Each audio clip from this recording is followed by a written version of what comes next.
اللہم صلی علی سیدنا محمد۔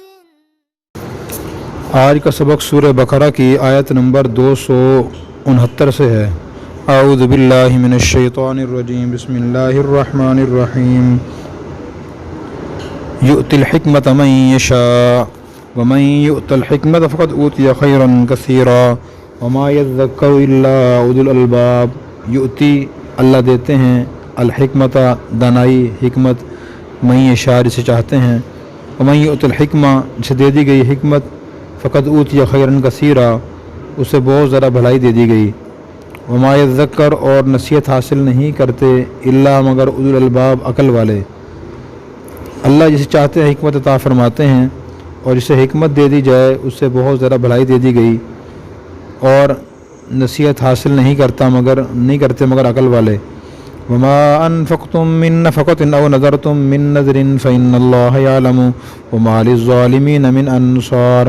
وما اور جو کچھ انفقتم تم خرچ کرو گے، من نفقۃ کوئی خرچہ، او نذرتم یا تم منت مانو، من نذر کوئی نظر، فإن اللہ یعلم بے شک اللہ تعالیٰ اسے جان لیں گے، وما للظالمین اور نہیں ہوگا ظالموں کے لیے من انصار کی مدد کرنے والا۔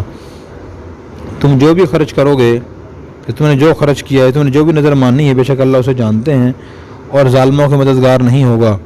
ان تبدوا الصدقات فنعما ہی وان تخفوها وتؤتوها الفقراء فهو خير لكم ويكفر عنكم من سيئاتكم والله بما تعملون خبير۔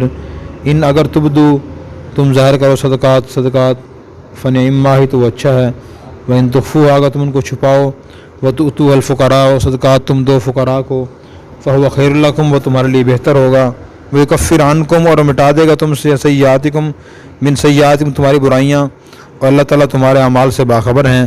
اگر تم صدقات دکھا کر دو وہ بھی بہتر ہے، اگر تم ان کو چھپاؤ اور تم فقراء کو دو تو وہ تمہارے لیے زیادہ بہتر ہے، اور وہ اللہ تم سے تمہاری برائیاں مٹا دیں گے، اللہ تعالیٰ تمہارے اعمال سے باخبر ہیں۔ لیس علیک ہداہم ولکن اللہ یہدی من یشاء وما تنفقوا من خیر فلانفسکم وما تنفقون الا ابتغاء وجہ اللہ وما تنفقوا من خیر یوفی الیکم وانتم لا تظلمون۔ لیسا نہیں ہے علیکا لازم آپ پر، ہداہم ان کی ہدایت، ولیکن اللہ لیکن اللہ تعالیٰ یہدی ہدایت دیتے ہیں من یشاء سے چاہتے ہیں، وما تنفقوا جو کچھ تم خرچ کرو گے، من خیر مال، فلانفسکم اپنے فائدے کے لیے خرچ کرو گے، وما تنفقون اور تم نہیں خرچ کرو گے الا ابتغاء وجہ اللہ مگر اللہ کی رضا حاصل کرنے کے لیے، وما تنفقوا من خیر جو مال تم خرچ کرو گے یوفی الیکم تمہیں پورا دے دیا جائے گا، وانتم لا تظلمون اور تم پر ظلم نہیں کیا جائے گا۔ آپ پر ان کافروں کی ہدایت لازم نہیں ہے، لیکن اللہ جسے چاہتے ہیں ہدایت دیتے ہیں، اور جو مال تم خرچ کرو گے تو اپنے فائدے کے لیے خرچ کرو گے، اور تم جو کچھ بھی خرچ کرو تم خرچ نہیں کرتے مگر اللہ کی رضا حاصل کرنے کے لیے، اور جو مال تم خرچ کرو گے تمہیں پورا دے دیا جائے گا اور تم پر ظلم نہیں کیا جائے گا۔ للفقراء الذين احصروا في سبيل الله لا يستطيعون ضربا في الارض يحسبهم الجاهل اغنياء من التعفف۔ للفقراء و صدقات ان فقراء کے لیے ہیں، الذين جو احصروا مقید کر دیے گئے ہیں، رکے ہوئے ہیں، روک دیے گئے ہیں، فی سبیل اللہ اللہ کے راستے میں، لا یستطیعون وہ طاقت نہیں رکھتے، ضرباً سفر کرنے کی، چلنے کی، فی الارض زمین میں، یحسبہم ان کو خیال کرتا ہے، الجاہل جاہل، اغنیاء مالدار، من التعفف پاک دامنی کی وجہ سے، تعریفہم تم ان کو پہچان لو گے، بسیماہم ان کی علامتوں سے، لا یسألون الناس وہ نہیں سوال کرتے لوگوں سے، الحافہ لپٹ کر، وما تنفقوا من خیر تم جو کچھ بھی مال خرچ کرو گے، فإن اللہ بھی علیم بے شک اللہ اسے جان لیں گے۔ صدقات ان فقراء کے لیے ہیں جو اللہ کے راستے میں روک دیے گئے ہیں، وہ زمین میں چلنے پھرنے کی طاقت نہیں رکھتے، جاہل ان کو پاک دامنی کی وجہ سے مالدار سمجھتا ہے، آپ ان کو ان کے علامات سے پہچان لیں گے، وہ لوگوں سے لپٹ کر سوال نہیں کرتے، اور جو مال بھی تم خرچ کرو گے بے شک اللہ تعالیٰ اسے جانتے ہیں۔ الذين ينفقون اموالهم بالليل والنهار سرا وعلانية فلهم اجرهم عند ربهم ولا خوف عليهم ولا هم يحزنون۔ الذين وہ لوگ جو ينفقون خرچ کرتے ہیں اموالهم اپنے مال، باللیل رات کو، والنہار اور دن میں، سرن چھپا کر، علانیہ اور دکھا کر، فلہم ان کے لیے اجرهم ان کا اجر ہوگا، عند ربهم ان کے رب کے پاس، ولا خوف علیہم، ان پر کوئی خوف نہیں ہوگا، ولا ہم یحزنون، نہ وہ غمگین ہوں گے۔ جو لوگ اپنے مال رات اور دن میں چھپا کر اور دکھا کر خرچ کرتے ہیں، ان کے لیے ان کے رب کے پاس ان کا اجر ہوگا اور ان پر کوئی خوف طاری نہیں ہوگا، نہ ہی وہ غمگین ہوں گے۔ آیت نمبر 269 میں اللہ تعالیٰ نے یہ فرمایا کہ اللہ سے جو چاہتے ہیں حکمت عطا فرما دیتے ہیں، اور جسے حکمت مل جائے اسے بہت زیادہ خیر مل جاتی ہے۔ پھر فرمایا کہ عقل مند ہی نصیحت حاصل کرتے ہیں۔ حکمت سے کیا مراد ہے؟ حکمت کا ترجمہ دانائی کیا جاتا ہے، اور دانائی دینی لحاظ سے انسان میں کیسے آتی ہے، اس کا طریقہ یہ ہے کہ سب سے پہلے تو ایک انسان کے پاس شریعت کے اور دین کے تمام شعبوں کا علم ہونا چاہیے۔ دین اسلام کی تعلیمات کے 5 شعبے ہیں: عقائد، عبادات، معاملات، معاشرت، اخلاقیات۔ ان 5 شعبوں کا علم ہو، گہرا علم ہو۔ نمبر 2، علم پھر یاد بھی ہو، یعنی باضابطہ کسی استاد سے علم حاصل کیا ہو پھر یاد بھی کر لیا ہو۔ نمبر 3 یہ ہے کہ یاد کرنے کے بعد کسی باعمل عالم دین مدرس کی صحبت میں انسان رہے، اللہ والے کی صحبت میں، اور پھر ان سے پتہ چلتا ہے کہ کس بات پر کب عمل کرنا ہے اور کیسے عمل کرنا ہے۔ اس کا نام حکمت ہے۔ ان چیزوں کا نام کہ علم دین انسان باضابطہ حاصل بھی کرے، پھر اسے یاد بھی کر لے، پھر کسی تجربہ کار عالم دین کے پاس ایک عرصہ دراز تک رہے اور اسے یہ سمجھ آ رہا ہے کہ کس موقع پر کون سی بات پر عمل کرنا ہے، کیسے عمل کرنا ہے۔ اس کا نام حکمت ہے۔ جس آدمی کے پاس علم نہیں اسے حکمت نہیں مل سکتی۔ علم تو ہے لیکن یاد نہیں ہے، اسے حکمت نہیں مل سکتی۔ نمبر 3، یاد بھی ہے علم، کسی تجربہ کار عالم دین بعمل کے پاس نہیں رہا، اسے معلوم نہیں ہو سکتا کہ کس بات پہ کیسے عمل کرنا ہے۔ جو آخری خاص طور پہ پوائنٹ ہے، پہلے 2 پوائنٹ بہت سے لوگ ان پہ عمل کر لیتے ہیں، علم حاصل بھی کر لیتے ہیں، یاد بھی کر لیتے ہیں، لیکن یہ پتہ نہیں ہوتا کہ کون سی بات پہ کیسے عمل کرنا ہے۔ اس کی وجہ سے بعض اوقات وہ دین کی بات کہتے ہیں، دین کام کرتے ہیں، اس سے نقصان ہو جاتا ہے، اس سے فتنہ پیدا ہو جاتا ہے۔ اب پھر اس میں جب علم یاد ہونا اور آدمی کسی بڑے کے پاس ایک عرصہ دراز رہتا ہے، تعلق رکھتا ہے، پتہ ہوتا ہے میں نے کیسے کب بات کرنی ہے، کب کام کرنا ہے، کب نہیں کرنا۔ اسی وجہ سے عمل کرنے کے اصول یہ ہے کہ کسی بھی بات پر عمل کرنے کے لیے صرف جائز ہونا کافی نہیں ہے کہ آپ ایک بات عمل کرنا چاہتے ہیں، آپ کہتے ہیں کتاب میں لکھا ہوا ہے کہ جائز ہے، عمل کر لوں میں۔ اسی طرح کسی بات پر عمل کرنے کے لیے یہ بھی کافی نہیں ہے کہ آپ کے اس کے تو حدیث میں فضائل آئے ہیں بہت زیادہ، چلو عمل کر لوں میں۔ فضائل تھر عمل کے ہیں، کس بات عمل کرنا ہے، کب کرنا ہے، فضیلت آپ کے لیے ہے یا نہیں ہے، اس صورت میں ہے یا نہیں، اس حالت میں ہے یا نہیں، یہ سب دیکھنا پڑتا ہے۔ مثال تو حدیث بخاری شریف کی حدیث ہے، نبی کریم صلی اللہ علیہ وسلم نے فرمایا میرا دل چاہتا ہے کہ مشرکین نے جو بیت اللہ تعمیر کیا ہوا ہے تو میں اس کو گرا کے دوبارہ تعمیر کروں، کیونکہ ان سے پہلے جو تعمیر تھی وہ ابراہیم علیہ السلام کی تعمیر تھی، تو مشرکین نے تعمیر کی، اس میں 3 تبدیلیاں کر دی تھی۔ ایک تبدیلی یہ کی تھی کہ پہلے بیت اللہ کے 2 دروازے تھے، ایک کر دیا۔ دوسری تبدیلی یہ کی تھی کہ پہلے دروازے کی چوکھٹ زمین سے متصل تھی، انہوں نے دروازہ اونچا کر کے لگایا کہ جس کو ہم اجازت دیں وہ داخل ہو، اجازت نہ دیں وہ داخل نہ ہو سکے۔ اور تیسری تبدیلی انہوں نے یہ کی تھی کہ بیت اللہ کچھ حصہ انہوں نے باہر نکال دیا تھا، ان کے پاس اخراجات کم تھے، جیسے حتیم کا علاقہ ہے نا، تو بیت اللہ کا حصہ ہے وہ انہوں نے باہر نکال دیا۔ تو حضور نے ہمیں دل چاہتا ہے میں گرا کے دوبارہ بناؤں، لیکن پھر میرے دل میں یہ خدشہ پیدا ہوتا ہے کہ ایسا نہ ہو کہ جو لوگ نئے مسلمان ہوئے ہیں تو وہ لوگ اسلام سے بدگمان ہو کر دوبارہ مرتد نہ ہو جائیں، اسلام نہ چھوڑ جائیں کہ کیسا اللہ کے نبی ہیں جنہیں اللہ گھر گرا دیا۔ اب دیکھیں بیت اللہ گرا کے دوبارہ بنانا ایک مستحب عمل تھا کہ فرض واجب نہیں تھا، لیکن ایک بڑے خدشے کا اور خطرے کا اندیشہ تھا، آپ نے مستحب کام چھوڑ دیا۔ اس سے کیا اصول سمجھ آیا کہ جہاں آدمی چھوٹا نیک کام کرنا چاہے لیکن کسی بڑے نقصان کا اندیشہ ہو تو چھوٹا نیک کام نہیں کرنا چاہیے۔ اکثر لوگ اس کے علم نہیں ہے، وہ نفل کام پہ اتنا زور دیتے ہیں، مستحب کام پہ اتنے ڈٹ کے کھڑے ہوتے ہیں کہ بعض اوقات اس کی وجہ سے آدمی کہیں حرام کام میں مبتلا ہو جاتا ہے، فرائض چھوٹ جاتے ہیں، واجبات چھوٹ جاتے ہیں، سنتیں چھوٹ جاتی ہیں، کہتے ہیں نہیں میں تو حق پہ کھڑا ہوں، حق بات کہیں اور ڈٹ جائیں پھر گردن چاہے کٹ جائے، ان کا خیال ہی ہوتا ہے۔ جتنے بھی صحابہ کرام کے پھر اور یہاں حضرت صلی اللہ علیہ وسلم کے کفر و شرک کے مقابلے ڈٹنے کی واقعات ہیں وہ سارے پیش کر دیتے ہیں، اور بھائی وہ تو کھڑے تھے کفر کے سامنے، توحید پہ قائم تھے، وہ اس مستحب کام پہ تھوڑی قائم تھے کہ اس وجہ سے انہوں نے گردنیں کٹوا دی ہوں یا جنگیں کی انہوں نے، ایسا تو نہیں ہوا۔ اس طرح کے لوگوں میں غلط فہمی پیدا ہوتی ہے۔ امام شافعی رحمۃ اللہ فرماتے ہیں کہ میں ایک مرتبہ ایک ایسے علاقے میں گیا جہاں میں نے دیکھا کہ شام کے وقت لوگ گھروں سے باہر آئے، ایک کنواں نما گڑھا زمین میں بنا ہوا تھا، تو اس میں اپنا وہ کھانا لا کے ڈالتے رہے، سالن، روٹی، دال، چاول، کھیر، حلوہ، سب کو ڈالتے رہے۔ جب سب ڈال کے فارغ ہو گئے پھر پھر وہ گڑھے قریب کھڑے ہوئے اور ہاتھ سے نکالے کھانے لگے. میں دیکھ کے حیران ہوں ابھی یہ تو غلط کام کر رہے ہیں. سنت طریقہ تو یہ ہے کہ آدمی بیٹھے کھانا کھائے, دسترخوان لگائے, بسم اللہ پڑھے, دائیں ہاتھ سے کھائے. ایک سنت کے خلاف کام کر رہے ہیں. امام شافعی فرماتے ہیں میرے دل میں خیال آیا کہ میں بیٹھ کے سنت ابھی کھانا کھاؤں گا, میں ایسے کھانا نہیں کھاؤں گا, یہ سنت کے خلاف ہے.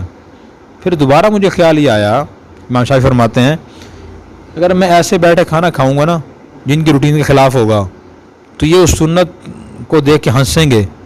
انسان کی عادت یہ ہے کہ جب بھی وہ نیا کام دیکھتا ہے بے شک صحیح ہو, اس کی روٹین سے ہٹ کر ہو, نیا کام دیکھتے ہو ہنستا ہے, اس پہ مذاق اڑاتا ہے, ابھی دیکھو یہ کیا کر رہا ہے. تو انہوں نے فرمایا اگر میں ایسے بیٹھ کے کھانا کھاؤں گا یہ ہنسیں گے, سنت کا مذاق اڑے گا. تو سنت کی تو مذاق اڑانا نہیں چاہیے. نمبر 2, تو جو سنت کا مذاق اڑاتا ہے خطرہ ہوتا ہے کہ ایمان سے اسلام سے خارج نہ ہو جائے وہ. تو ان کے ایمان اور اسلام کی سلامتی کے لیے اور سنت کو مذاق سے بچانے کے لیے میں نے ویسے کھڑے ہوئے کھانا کھا لیا. یہ جو حکمت کی بات ہے یہ نہیں. حکمت یہ بڑے گہرے علم سے حاصل ہوتی ہے, بڑا گہرا علم ہو, بہت گہرے آدمی کی صحبت حاصل ہو, پھر آدمی کی حکمت آتی ہے. ورنہ آدمی معمولی باتوں پہ لڑ جھگڑ رہا ہوتا ہے, اس سے بڑا نقصان کر رہا ہوتا ہے. شریعت کا حکم بھی یہ ہے بڑا نقصان اگر ہو رہا ہے چھوٹا کام نیک کام چھوڑ دو آپ, ٹھیک ہے. بس کئی شکلیں صورتیں ایسی ہیں جن میں نماز توڑنا ضروری ہے. اگر ایک عورت گھر میں نماز پڑھ رہی ہے, بچہ چولہے قریب پہنچ گیا, گرم چائے کے گرم سالن قریب چولہے قریب پہنچ گیا, خطرناک بجلی کے قریب پہنچ گیا اور خطرہ ہے کہ وہ نہیں اٹھایا جائے گا, پکڑا جائے گا, اس کو نقصان پہنچ جائے گا, تو نماز توڑنا ضروری ہے. ایک آدمی سوئے ہوئے سانپ بچھو قریب پہنچ گیا ہے تو اس کو روکا جائے تو وہ ڈسے گا, تو نماز توڑ کے بچانا ضروری ہے اس کو. کتنے مسائل ایسے ہیں, لیکن ایک آدمی سے صرف نماز کے فضائل سنے ہیں کہ نہیں جی نماز تو نہیں توڑنی چاہیے, جو مرضی ہو جائے, نماز تو اللہ کا حکم ہے نا جی, وہ تو توڑنی نہیں چاہیے. اور بھائی یہ بھی اللہ کے احکام ہیں لیکن علم گہرا وسیع ہونا چاہیے, یہ حکمت ہے. تو آج بھی جو ناتجربہ کار نوجوان خاص طور پہ علماء ہوتے ہیں وہ اکثر حکمت سے کام نہیں کرتے. وہ ایسے ہی کہ ایک بات کو پکڑ کے اس کے خلاف کارروائی شروع کر دیتے ہیں یا اس کے عمل شروع کر دیتے ہیں, نتیجے میں بڑے نقصان ہوتے رہتے ہیں. بندہ کسی تجربہ کار عالم سے رابطہ رکھے اور اس کے مشورے سے کام کرے. پھر اس کے بعد اگلی آیت میں اللہ تعالیٰ نے فرمایا جو بھی تم خرچ کرو گے اللہ کے راستے میں یا منت مانو گے اللہ اسے جان لیں گے. منت کیا ہوتی ہے؟ منت یہ ہوتی ہے کہ آدمی خود پہ کچھ لازم کر لے. 2 طرح کی ہوتی ہے منت, ایک ہوتا ہے نظر معلق, ایک ہوتا ہے نظر مطلق. نظر مطلق کے آدمی یہ کہے کہ میں اللہ کے لیے اتنے روزے رکھوں گا, اللہ کے لیے اتنی نماز پڑھوں گا, اللہ کے لیے حج عمرہ کروں گا میں, یہ نظر مطلق ہے. تو یہ جب آدمی کہہ دیتا ہے کہ مجھ پر یہ چیز لازم ہے پھر اسے وہ کرنی پڑتی ہے, واجب ہو جاتی ہے. نظر معلق کی ہوتی ہے آدمی مشروط کر دے کسی کام سے, اگر میں امتحان میں کامیاب ہو گیا, مجھے فلاں چیز مل گئی, فلاں مقصد میں کامیابی حاصل ہو گئی, پھر میں اتنے روزے رکھوں گا. اگر وہ کام ہو جائے پھر یہ نظر پوری کرنا ضروری ہوتی ہے. نظر بھی ایک عبادت ہے, یہ اللہ کے لیے ماننا جائز ہے, غیر اللہ کے لیے ماننا جائز نہیں ہے. پھر اس کے بعد اگلی آیت میں فرمایا کہ اگر آپ صدقہ خیرات دکھا کے دو یہ بھی ٹھیک ہے, چھپا کے دو تو زیادہ بہتر ہے. تو مسئلہ یہ ہے کہ جو فرض واجب صدقات ہیں نا, زکوٰۃ, فطرانہ, عشر, وہ تو دکھا کے دینے چاہیے لوگوں کے سامنے تاکہ لوگوں کو ترغیب ہو. اور جو نفل صدقہ خیرات ہیں عام حالت میں ان کے بارے میں بہتر ہے کہ وہ چھپا کے دے آدمی. حدیث میں آتا ہے کہ آدمی اس طرح دے کے دائیں ہاتھ سے دے بائیں ہاتھ کو خبر نہ ہو. لیکن عام حالت کا مسئلہ یہ مسئلہ ہے اور اس بندے کے لیے ہے جس نے صحیح دین کے اخلاق سیکھے نہ ہوں, ریاکاری میں مبتلا ہونے کا اندیشہ لوگوں کے سامنے دیکھنے سے. اگر لوگوں کے سامنے دینے کی ضرورت پیش آ جائے, مثلا ایک آدمی اس طرح خیرات کرتا ہے اپنے بیٹوں کے سامنے, اولاد کے سامنے, شاگردوں کے سامنے, ماتحتوں کے سامنے, تاکہ ان کو ترغیب ہو اور اس کی نیت میں ریاکاری دکھاوا دل میں نہیں ہے, دکھا کے دے سکتا ہے, وہ بھی کوئی حرج نہیں ہے. پھر فرمایا صدقہ خیرات دینے سے تمہارے گناہ معاف ہوں گے, اللہ تمہارے اعمال سے باخبر ہیں. اس کے بعد آیت نمبر 272 اس کے شان نزول یہ ہے کہ صحابہ کرام کے حضرت صلی اللہ علیہ وسلم میں کچھ رشتہ دار غیر مسلم تھے, تو حضور چاہتے تھے اور صحابہ چاہتے تھے کہ ان کی امداد کریں. پھر دل میں خیال آتا تھا کہ نہیں کرنی چاہیے, غیر مسلم ہیں تو مسلمان ہوں گے تو ہم امداد کریں گے, ہم کیوں غیر مسلم کی امداد کریں. تو اللہ تعالیٰ نے فرمایا کہ آپ کے ذمہ ان کی ہدایت نہیں ہے, اللہ سے چاہتے ہیں ہدایت دیتے ہیں. اللہ کسے ہدایت دیتے ہیں؟ قرآن کریم کی ایک اور آیت میں ہے وَيَهْدِي إِلَيْهِ مَن يُنِيبُ, جو اللہ کی طرف متوجہ ہوتا ہے, ہدایت تلاش کرتا ہے, اس کو ہدایت ملتی ہے. میں صدقہ خیرات دے دیا کرو. تو مسئلہ یہ کہ جو نفلی صدقہ خیرات ہے نا, نفلی, وہ تو غیر مسلم کو بھی دیا جا سکتے ہیں, دینے چاہیے. غیر مسلم کی بنیادی ضروریات سے محروم ہے, کھانے سے, پینے سے, مکان سے, لباس سے, دوائی سے, اس کو دے دینی چاہیے. جو واجب صدقات ہیں زکوٰۃ، فطرانہ، عشر، صدقۃ الفطر ہے تو وہ نہیں دے سکتے غیر مسلم کو، وہ منع ہے۔ پھر اس کے بعد فرمایا جو تم صدقہ خیرات کرو گے اپنے فائدے کے لیے کرو گے، اور جو کچھ بھی تم خرچ کرو اللہ کی رضا کے لیے کیا کرو، اور جو کچھ تم خرچ کرو گے اللہ تمہیں اس کا بدلہ دیں گے اور تم پر ظلم نہیں کیا جائے گا۔ پھر اس کے بعد اگلی آیت میں اللہ تعالیٰ نے اصحاب صفہ صحابہ کرام کے بارے میں فرمایا کہ ایسا صدقہ خیرات سب سے زیادہ مستحق تو وہ لوگ ہیں جو اللہ کے راستے میں روک دیے گئے ہیں۔ 6 صفات بیان کی ہیں۔ روکنے سے مراد یہ کہ وہ علمی مصروفیت میں مبتلا رہتے ہیں، مشغول رہتے ہیں علم و عمل میں۔ صفہ ایک چبوترا تھا مسجد نبوی کے پاس، وہاں صحابہ کرام بیٹھے رہتے تھے، حضور سے علم حاصل کرتے تھے، انہیں گھر بار نہیں تھا، حضور لشکر بھیجتے جہاد کے لیے وہاں جل جاتے تھے، وہ 300 تک ان کی تعداد رہی ہے، تو ان کو ذریعہ آمدن کا نہیں تھا، وہ علم حاصل کرتے تھے۔ تو فرمایا کہ جو لوگ روکے ہوئے اللہ کے راستے میں یعنی علم دین حاصل کر رہے ہیں، عمل کر رہے ہیں، اگر وہ یہ چھوڑ دیں تو دین کون حاصل کرے گا، تو ان کے صدقہ خیرات ہے، اور وہ چل پھر نہیں سکتے زمین میں، مطلب یہ کہ اپنی معاشی جد و جہد نہیں کر سکتے، اور وہ کس لوگوں سے لپٹ کے سوال بھی نہیں کرتے، پاک دامن لوگ ہیں۔ لوگ سمجھتے ہیں شاید یہ بالکل ہی مالدار ہیں اس لیے مانگ نہیں رہے، آپ پہچان لیں ان کی علامتوں سے، علامت سے مراد یہ کہ ان کے چہرے پہ نورانیت ہوتی ہے، شرافت ہوتی ہے۔ صدقہ خیرات کے زیادہ مستحق یہ لوگ ہیں، ان کو دینا چاہیے تاکہ ان کی ضرورتیں پوری ہوں۔ آج کل اس کی مثال علماء طلباء ہیں مدارس کے، وہ دین سنبھالے ہوئے ہیں۔ اللہ تعالی ہمیں عمل کرنے کی توفیق عطا فرمائے۔ اور اگر آپ نے ابھی تک ہمارا چینل سبسکرائب نہیں کیا تو فوراً سبسکرائب کیجئے، ساتھ ہی بیل آئیکن پر کلک کریں تاکہ مزید آنے والی ویڈیو ہیں وہ آپ کو وقت پر ملتی رہیں۔